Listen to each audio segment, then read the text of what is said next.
প্রিয় দর্শক, স্বাগতম আপডেট বাংলা চ্যানেলে। আমি সাখাওয়াত নিয়ে এসেছি আজকের বিশেষ প্রতিবেদন।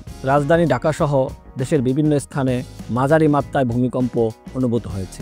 আজ বৃহস্পতিবার 23শে জানুয়ারি দিবাগত রাত 1:23 এই ভূমিকম্পের কম্পন অনুভূত হয়।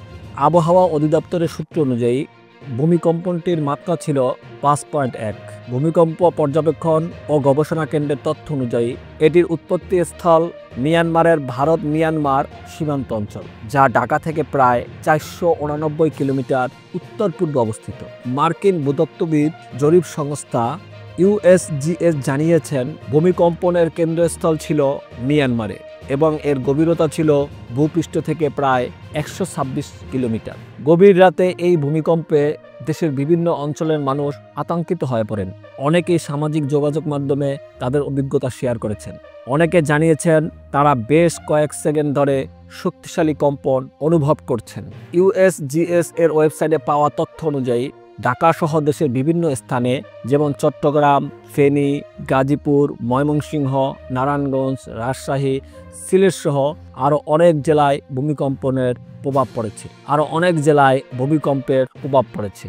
সামাজিক যোগাযোগ মাধ্যমে মানুষ রাঙামাটি, কক্সবাজার, নোয়াখালী, কুমিল্লা, ব্রাহ্মণবাড়িয়া, কিশোরগঞ্জ, নরসিংদী, জামালপুর, কুড়িগ্রাম, ঝিনাইদহ, দিনাজপুর, ফরিদপুর, রাজবাড়ী, ভোলা, বরিশাল এবং মানিকগঞ্জ থেকেও ভূমিকম্পন অনুভবের খবর শেয়ার করেছেন।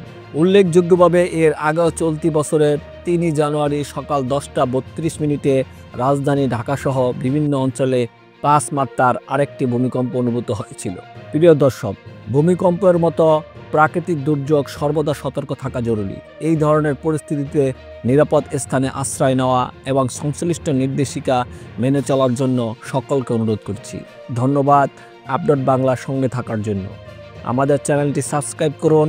সর্বশেষ খবর পেতে বেল আইকন ক্লিক করতে ভুলবেন না। আমরা আপনাদের সঙ্গে থাকব প্রতি মুহূর্তের আপডেট নিয়ে।